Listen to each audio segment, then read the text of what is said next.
Assalamualaikum warahmatullahi wabarakatuh. Halo anak-anak, bagaimana nih kabarnya? Semoga selalu ada dalam keadaan sehat walafiat ya. Kali ini Ibu akan menjelaskan tentang panduan pengenalan lingkungan sekolah pada masa pandemi COVID-19 tahun pelajaran 2021-2022. Berikut adalah pertimbangan diperlukannya pengenalan lingkungan sekolah. Yang pertama, berdasarkan Peraturan Menteri Pendidikan dan Kebudayaan Republik Indonesia Nomor 18 Tahun 2016 tentang pengenalan lingkungan sekolah bagi siswa baru. Yang kedua, dalam rangka penerimaan siswa baru di sekolah, diperlukan pengenalan lingkungan sekolah untuk mendukung proses pembelajaran yang sesuai dengan tujuan pendidikan nasional.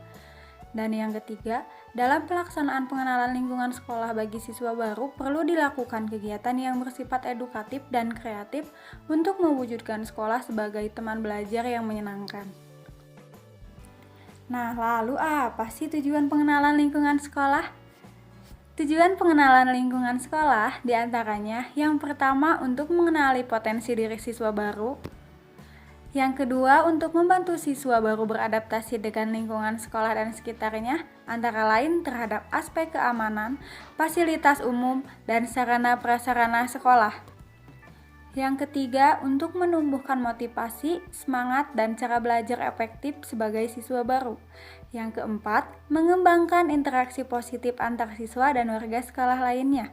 Dan yang kelima, untuk menumbuhkan perilaku positif antara lain kejujuran, kemandirian, sikap saling menghargai, menghormati keanekaragaman dan persatuan, kedisiplinan, hidup bersih dan sehat untuk mewujudkan siswa yang memiliki nilai integritas, etos kerja, dan semangat gotong royong. Adapun ruang lingkup pengenalan lingkungan sekolah. Pengenalan lingkungan sekolah adalah kegiatan pertama masuk sekolah untuk pengenalan program, sarana dan prasarana sekolah, cara belajar, penanaman konsep pengenalan diri, dan pembinaan awal kultur sekolah. Adapun pengenalan lingkungan sekolah meliputi kegiatan wajib, kegiatan pilihan sesuai dengan silabus pengenalan lingkungan sekolah. Berikut adalah silabus pengenalan lingkungan sekolah.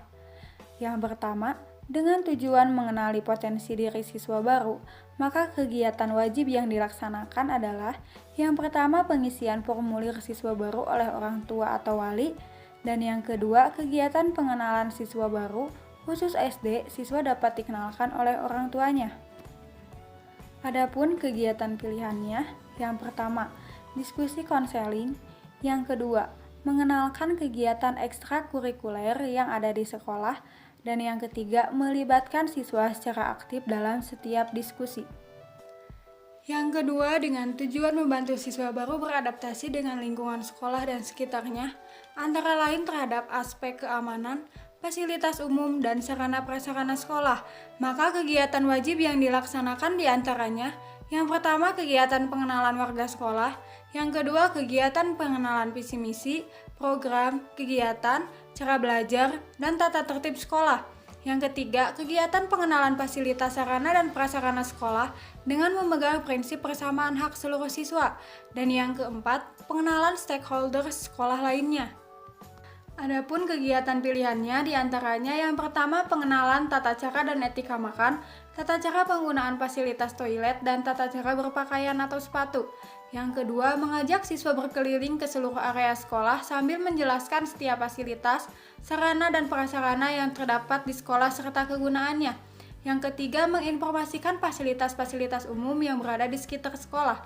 Yang keempat, pemeliharaan fasilitas dan sarana prasarana sekolah dan fasilitas-fasilitas umum. Yang kelima, kegiatan simulasi penanggulangan bencana. Yang keenam, menginformasikan daerah rawan di sekitar sekolah. Dan yang ketujuh, kegiatan pengenalan manfaat dan dampak teknologi informasi, termasuk sanksi yang diatur dalam peraturan perundang-undangan terkait. Yang ketiga, dengan tujuan untuk menumbuhkan motivasi, semangat, dan cara belajar efektif sebagai siswa baru, maka kegiatan wajib yang dilaksanakan diantaranya, yang pertama simulasi penyelesaian suatu masalah untuk menumbuhkan motivasi dan semangat belajar siswa. Yang kedua, Kegiatan pengenalan etika komunikasi termasuk tata cara menyapa atau berbicara menggunakan bahasa Indonesia yang baik dan benar. Adapun kegiatan pilihan diantaranya, yang pertama pengenalan metode pembelajaran dalam bentuk quantum learning atau speed reading, easy writing, mind mapping, super memory system. Yang kedua, mendatangkan narasumber dari berbagai profesi untuk berbagi pengalaman. Yang ketiga, kegiatan pengenalan kewirausahaan. Dan yang keempat, kegiatan pengenalan institusi pasangan pada sekolah kejuruan. Yang keempat, dengan tujuan mengembangkan interaksi positif antar siswa dan warga sekolah lainnya. Maka, kegiatan wajib yang dilaksanakan diantaranya, yang pertama, pembiasaan 5S atau salam, senyum, sapa, sopan, dan santun. Yang kedua, pengenalan etika pergaulan antar siswa serta antara siswa dengan guru dan tenaga kependidikan, termasuk kepada sikap simpati, empati, dan saling menghargai serta sportif. Adapun kegiatan pilihannya, diantaranya yang pertama kegiatan interaksi masing-masing kelas, antara lain perlombaan bidang kesenian dan olahraga. Yang kedua, kegiatan yang menjalin keakraban antar siswa dengan warga sekolah, antara lain dengan permainan atau diskusi kelompok. Dan yang kelima, dengan tujuan untuk menumbuhkan perilaku positif antara lain kejujuran, kemandirian, sikap saling menghargai, menghormati keanekaragaman dan persatuan, kedisiplinan, hidup bersih dan sehat untuk mewujudkan siswa yang memiliki nilai integritas, etos kerja, dan semangat gotong royong pada diri siswa. Maka kegiatan wajib yang dilaksanakan diantaranya, yang pertama kegiatan penanaman dan penumbuhan akhlak dan karakter. Yang kedua, pengenalan budaya dan tata tertib sekolah. Dan yang ketiga, pemilihan tema kegiatan pengenalan lingkungan sekolah yang sesuai dengan nilai-nilai positif. Adapun kegiatan pilihan diantaranya yang pertama, beribadah keagamaan bersama, pengenalan pendidikan anti korupsi, cinta lingkungan hidup, dan cinta tanah air. Yang kedua, kegiatan kebanggaan terhadap keanekaragaman dan kebinekaan antara lain pengenalan suku dan agama, penggunaan pakaian adat di sekolah. Yang ketiga, kerja bakti membersihkan lingkungan sekolah dan pengenalan tata cara membuang sampah sesuai dengan jenis sampah. Yang keempat, penggunaan sumber daya sekolah seperti air, listrik, telepon, dan sebagainya secara efisien. Yang kelima, mengajarkan simulasi antri melalui baris sebelum masuk kelas dan pada saat bergantian memakai fasilitas sekolah. Yang keenam, kegiatan pendidikan bahaya pornografi, narkotika psikotropika, dan zat adiktif lainnya, antara lain bahaya merokok. Dan yang ketujuh, kegiatan pengenalan dan keselamatan berlalu lintas. Untuk pendataan siswa, sekolah melakukan pendataan tentang keadaan diri dan sosial siswa melalui formulir pengenalan lingkungan sekolah bagi siswa baru yang diisi oleh orang tua atau wali siswa yang minimal memuat profil siswa yang terdiri atas identitas siswa, riwayat kesehatan, potensi atau bakat siswa, serta sifat atau perilaku siswa dan profil orang tua atau wali. Pada masa pandemi COVID-19, pendataan peserta didik dapat dilengkapi dengan data self-health assessment, data zona COVID-19 tempat tinggal siswa, dan data komorbid atau penyakit bawaan yang dimiliki oleh siswa.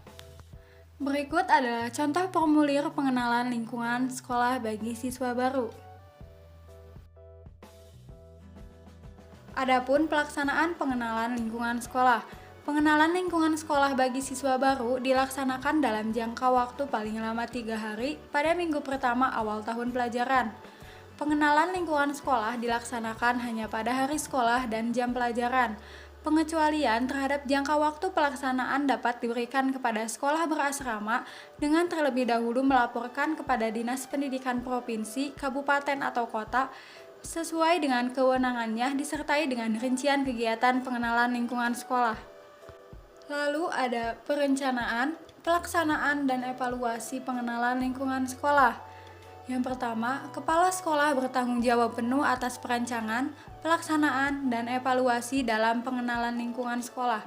Yang kedua, perencanaan kegiatan pengenalan lingkungan sekolah disampaikan oleh sekolah kepada orang tua atau wali pada saat lapor diri sebagai siswa baru. Yang ketiga, pengenalan lingkungan sekolah wajib berisi kegiatan yang bermanfaat, bersifat edukatif, kreatif, dan menyenangkan. Yang keempat, evaluasi atas pelaksanaan pengenalan lingkungan sekolah wajib disampaikan kepada orang tua atau wali, baik secara tertulis maupun melalui pertemuan paling lama 7 hari kerja setelah pengenalan lingkungan sekolah berakhir. Adapun hal-hal yang perlu diperhatikan antara lain, yang pertama perencanaan dan penyelenggaraan kegiatan hanya menjadi hak guru. Yang kedua, dilarang melibatkan siswa senior atau kakak kelas dan atau alumni sebagai penyelenggara. Yang ketiga, dilakukan di lingkungan sekolah kecuali sekolah tidak memiliki fasilitas yang memadai. Yang keempat, wajib melakukan kegiatan yang bersifat edukatif. Yang kelima, wajib menggunakan seragam dan atribut resmi dari sekolah. Yang keenam, dilarang bersifat perpeloncoan atau tindak kekerasan lainnya. Yang ketujuh, dilarang memberikan tugas kepada siswa baru berupa kegiatan maupun penggunaan atribut yang tidak relevan dengan aktivitas pembelajaran siswa. Yang kedelapan, dapat melibatkan tenaga kependidikan yang relevan dengan materi kegiatan pengenalan lingkungan sekolah. Dan yang kesembilan, dilarang melakukan pungutan biaya maupun bentuk pungutan lainnya. Contoh atribut yang dilarang dalam pelaksanaan pengenalan lingkungan sekolah. Yang pertama, tas karung, tas belanja plastik, dan sejenisnya. Yang kedua, kaos kaki berwarna-warni tidak simetris dan sejenisnya. Yang ketiga, aksesoris di kepala yang tidak wajar. Yang keempat, alas kaki yang tidak wajar. Yang kelima, papan nama yang berbentuk rumit dan menyulitkan dalam pembuatannya dan atau berisi konten yang tidak bermanfaat. Yang keenam, atribut lainnya yang tidak relevan dengan aktivitas pembelajaran. Adapun contoh aktivitas yang dilarang dalam pelaksanaan pengenalan lingkungan sekolah. Yang pertama, memberikan tugas kepada siswa baru yang wajib membawa suatu produk dengan merek tertentu. Yang kedua, menghitung sesuatu yang tidak bermanfaat seperti menghitung nasi, gula, semut, dan sebagainya. Yang ketiga, memakan dan meminum makanan dan minuman sisa yang bukan milik masing-masing siswa baru. Yang keempat, memberikan hukuman kepada siswa baru yang tidak mendidik seperti menyiram air serta hukuman yang bersifat fisik dan atau mengarah pada tindak kekerasan. Yang kelima, memberikan tugas yang tidak masuk akal seperti berbicara dengan hewan atau tumbuhan serta membawa barang yang sudah tidak diproduksi kembali. Dan yang keenam, aktivitas lainnya yang tidak relevan dengan aktivitas pembelajaran. Peran Dinas Pendidikan. Yang pertama, Dinas Pendidikan Provinsi, Kabupaten atau Kota sesuai dengan kewenangannya wajib mengawasi kegiatan pengenalan lingkungan sekolah. Yang kedua, apabila dalam pelaksanaan pengenalan lingkungan sekolah terjadi pelanggaran, Dinas Pendidikan Provinsi, Kabupaten atau Kota sesuai kewenangannya wajib menghentikan kegiatan pengenalan lingkungan sekolah. Untuk sanksi diantaranya, yang pertama, sekolah memberikan sanksi kepada siswa dalam rangka pembinaan, berupa teguran tertulis dan tindakan lain yang bersifat edukatif. Yang kedua, Kepala Dinas Pendidikan Provinsi, Kabupaten atau Kota atau pengurus yayasan sesuai kewenangannya memberikan sanksi kepada kepala atau wakil kepala sekolah atau guru berupa teguran tertulis, penundaan atau pengurangan hak, pembebasan tugas, dan atau pemberhentian sementara atau tetap dari jabatan. Yang ketiga, Kepala Dinas Pendidikan Provinsi, Kabupaten atau Kota sesuai kewenangannya memberikan sanksi kepada sekolah berupa pemberhentian bantuan dari pemerintah daerah dan atau penutupan sekolah yang diselenggarakan oleh masyarakat. Yang keempat, menteri atau pejabat yang ditunjuk memberikan sanksi kepada sekolah berupa rekomendasi penurunan level akreditasi, pemberhentian bantuan dari pemerintah, dan atau rekomendasi kepada pemerintah daerah untuk melakukan langkah-langkah tegas berupa penggabungan, relokasi, atau penutupan sekolah dalam hal terjadi pelanggaran yang berulang. Adapun untuk pengenalan ekstrakurikuler, sekolah wajib meminta izin secara tertulis dan mendapatkan izin secara tertulis dari orang tua atau wali calon peserta kegiatan pengenalan anggota baru ekstrakurikuler. Sekolah wajib menyertakan rincian kegiatan pengenalan anggota baru ekstrakurikuler pada saat meminta izin secara tertulis. Sebagaimana dimaksud pada ayat 1 kepada orang tua atau wali. Sekolah wajib menugaskan paling sedikit 2 orang guru untuk mendampingi kegiatan pengenalan anggota baru ekstrakurikuler. Pelaporan dugaan pelanggaran di sekolah. Siswa, orang tua atau wali, dan masyarakat dapat melaporkan dugaan pelanggaran atas peraturan menteri ini kepada Dinas Pendidikan setempat atau kementerian melalui laman yang telah disediakan. Sekolah tidak dapat menuntut secara hukum atau memberikan sanksi dalam bentuk apapun kepada siswa, orang tua atau wali, dan masyarakat yang melaporkan pelanggaran kecuali laporan tersebut terbukti tidak benar. Lalu, bagaimana cara untuk melaksanakan PLS di masa pandemi? Jawabannya, melaksanakan PLS dalam jaringan atau daring. Yang pertama, mengenalkan profil sekolah berbentuk video melalui laman sekolah, channel YouTube, atau media sosial lainnya. Yang kedua, memanfaatkan video conference untuk kegiatan PLS yang bersifat penguatan pendidikan karakter Bandung Masagi yang edukatif, kreatif, dan menyenangkan, seperti memutar video profil sekolah termasuk prestasi yang dicapai, saling memperkenalkan siswa baru, kepala sekolah, guru, dan tenaga kependidikan yang ada di sekolah, menjelaskan pengenalan visi, misi, dan program sekolah yang termasuk di dalam tata tertib sekolah, memberikan motivasi melalui beragam aktivitas dalam jaringan, dan dapat menumbuhkan kesadaran pentingnya belajar sepanjang hayat dalam berbagai situasi. Adapun PLS luar jaringan atau luring, yang pertama mengenalkan profil sekolah yang memuat informasi mengenai visi misi, program sekolah, dan tata tertib sekolah melalui surat edaran kepala sekolah, poster atau buklet ataupun pamflet, buku atau modul, dan majalah sekolah.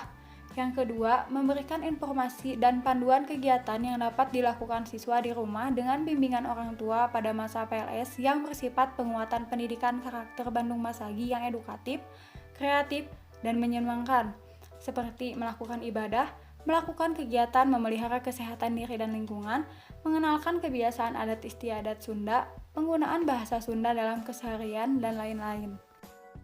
Berikut adalah contoh jadwal PLS. Adapun kebijakan pembelajaran pada masa pandemi COVID-19 Dinas Pendidikan Kota Bandung. Lalu bagaimana kebijakan pembelajaran di masa pandemi? Kegiatan belajar mengajar atau KBM wajib dilakukan melalui daring bagi kabupaten atau kota sasaran PPKM darurat, kabupaten atau kota di luar sasaran PPKM darurat yang berada di zona merah. KBM dapat dilakukan melalui PTM terbatas dengan penerapan protokol kesehatan secara lebih ketat bagi kabupaten atau kota di luar sasaran PPKM darurat yang berada di zona selain merah. Pembelajaran tatap muka terbatas atau PTMT. Sekolah yang berada di zona hijau, kuning, dan orange dapat bersiap untuk pembelajaran tatap muka terbatas. Bagi yang berada di zona merah belum dapat melaksanakan PTMT. PTMT dapat dilaksanakan dengan menerapkan aturan protokol kesehatan yang sangat ketat, di antaranya memakai masker 3 lapis, menjaga jarak minimal 1,5 meter, mencuci tangan pakai sabun dan air mengalir, menghindari kerumunan, dan mengurangi mobilitas.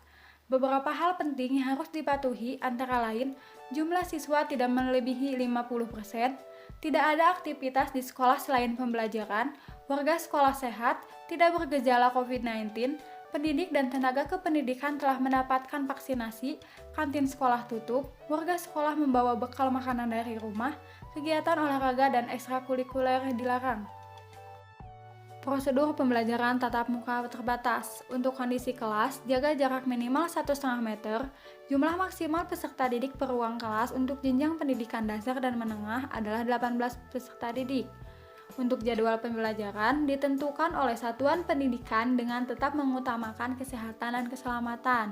Untuk kantin, di masa kebiasaan baru, kantin diperbolehkan dengan menjaga protokol kesehatan. Untuk kondisi medis warga satuan pendidikan, sehat dan jika mengidap komorbid atau kondisi di mana 2 penyakit atau lebih hadir secara bersama-sama, harus dalam keadaan terkontrol, tidak memiliki gejala COVID-19, termasuk orang yang serumah dengan warga sekolah. Untuk kegiatan olahraga dan ekstrakurikuler, di masa kebiasaan baru diperbolehkan dengan tetap menjaga protokol kesehatan. Untuk kegiatan selain pembelajaran, diperbolehkan dengan protokol kesehatan, dan untuk pembelajaran di luar lingkungan satuan pendidikan, diperbolehkan dengan protokol kesehatan. Perilaku wajib dalam melaksanakan PTM di masa pandemi. Di antaranya, menggunakan masker dengan benar, menerapkan etika batuk atau bersin, rajin mencuci tangan pakai sabun dengan air mengalir atau menggunakan hand sanitizer, menjaga jarak minimal 1,5 meter, dan tidak melakukan kontak fisik. Pembelajaran tatap muka terbatas. Persiapan sebelum berangkat ke sekolah sesuai dengan kebutuhan pada masa pandemi COVID-19 untuk tetap menjaga kesehatan dan keselamatan siswa. Persiapan yang harus dibawa yaitu masker, hand sanitizer, dan bekal makanan sendiri. Kegiatan sebelum masuk ke lingkungan sekolah, pengecekan suhu. Masuk ke lingkungan dengan tertib, jaga jarak dengan teman, jangan bersentuhan, melaksanakan protokol kesehatan secara ketat, mengutamakan kesehatan dan keselamatan siswa. Kegiatan belajar mengajar dalam kelas, mengikuti pelajaran dengan tenang, tidak banyak mengobrol dengan teman. Alternatif kegiatan pembelajaran di luar kelas, alternatif pembelajaran berbasis proyek project-based learning. Kegiatan sesudah pembelajaran di sekolah, perlu kerjasama yang harmonis antara sekolah, orang tua, masyarakat, dan stakeholder yang terlibat. Saat pulang, keluar kelas dengan tertib. Menunggu dijemput orang tua dengan tenang, tetap jaga jarak. Pulang dengan tetap memakai masker, langsung pulang ke rumah, usahakan untuk tidak mampir ke tempat lain. Sampai di rumah, baju langsung dicuci. Kegiatan siswa ketika sampai di rumah sepulang dari sekolah, orang tua siswa bertanggung jawab penuh terhadap pelaksanaan protokol kesehatan di rumah masing-masing. Bersihkan badan dengan mandi, kurangi aktivitas di luar rumah. Pembelajaran di masa pandemi COVID-19, orientasi pada siswa, layanan pembelajaran yang inklusif, pemberian umpan balik, pembelajaran bermakna dan diferensiasi, orientasi pada kecakapan hidup.